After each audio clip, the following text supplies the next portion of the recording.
Patty is back, and the Canadiens are looking for 2 big points on the road against one of the most historic teams in the NHL. I'm talking, of course, about the Seattle Kraken. This game review is brought to you by Breaks TV, where you can do group breaks and purchase singular hockey cards. You can also check out some of these brand new Z frames. They've got incredible artwork, and if you buy one today and use the code HJ20, you'll get $20 off each frame you buy. That's HJ20 to get a $20 discount. But here we go. Habs, Kraken. The puck is dropped, and Seattle looks hungry. They're piling the shots on Jakub Dabish, and just 5 minutes in, after a bit of a bad clearing attempt by Dabish himself, the Kraken are going to take a 1-goal lead because Montour, for some reason, is the greatest player to ever live when he suits up against the Canadiens. He's a known Habs killer. But I mean, it's a pretty big goal. It's going to set the tone for the rest of the first period. Seattle's going to put up 15 shots on goal during the first 20 minutes. Dabish is clearly under siege out there. He's not having a good time. He's not getting much help from his teammates, but he's definitely getting a little bit of help from these goalposts. Holy deep-fried moose shit.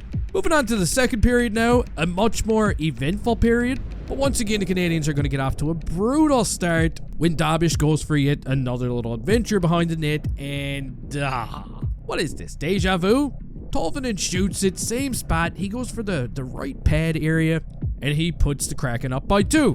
But here's where the story takes a bit of a twist. You see, at this point in the game, Seattle was out shooting the Canadiens 19-7. Everything was great. Everything was grand. However, when Brandon Montour takes a 2-minute minor for tripping up Jake Evans, it's like the Canadiens just decided to open up a can of whoop ass. Patrick Laine, he's going to get this party started with a big ol' power play goal right from the office. That's where he likes to let it rip.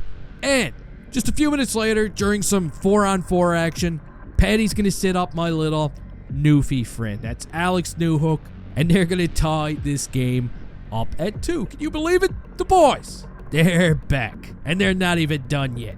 Now we get the King, Uri Kinkowski, giving out a little bit of a lap dance in the Kraken zone. He goes upstairs on the court to give the Canadiens their first lead of the game. And I'm thinking, you know what? Maybe they are going to win this game. They're doing pretty good. And after getting completely obliterated in shots during the first 20 minutes of the game, they actually outshoot the Kraken during the second period and make it much more respectable. You gotta love it. It's good stuff. But now we're gonna move on to the third period, where the Kraken are trying to push. Look at Jordan Eberle. That's another one off the post. Holy shit. The Kraken seem to be having their fair share of bad luck during this game, and it's only about to get worse when Uri Slavkovsky tips in a shot from the point. Now, you're gonna notice Slav. Look at him. He's not celebrating at all, okay? This is not a slaffing matter, you guys. You see, the big guy's looking guilty because he's pretty sure he got this one with a high stick. The play is under review. I thought it was going to be called back, but no. Much to everybody's surprise, including Slavkovsky, we got a 4-2 game with like 10 minutes left on the board. I mean, they got it now, right? Uh-oh. Arbor Jacki takes a 2-minute minor for holding, and this is going to have a snowball effect. On this following power play, some young kid named Newman, hello Newman, playing his first game in the National Hockey League, he's going to put one past Dabish in front of his entire family to make it 4-3.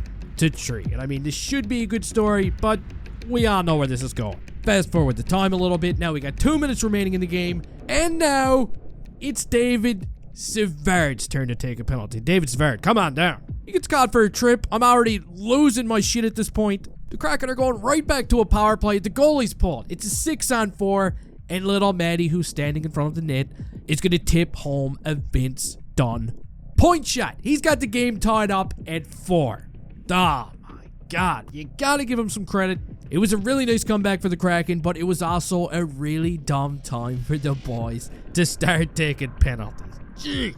So this game is going into overtime, and right at the face-off, check it out. What we got going on here is a set play. Chandler Stevenson is going to push this puck behind Christian Dvorak. We got Brandon Montour already racing for the puck. He knows exactly what's about to happen before it even happens. And the Kraken go on to score one of the quickest goals in overtime history. Actually, it might be the quickest. I've got no idea, but it was like 4 seconds. But I think there's a valuable lesson to be learned here for Hudson, There's definitely a valuable lesson to be learned here for the coach, Marty St. Louis, because, I mean, they got played out there. They just got played in overtime. But you know what? They still got a point. A point that I didn't even think was possible after I seen them play the first 20 minutes. So I guess we kind of got to look at the bright side here. Hudson did pick up 2 assists. He's up to 51 points now this season. We also had a 2-goal game for the King, who's been dynamite lately. But yeah, you could go ahead and let me know your thoughts down in that comment section. Please don't forget to give that like button a stone cold stunner before you leave here. And hey, well, see you next time.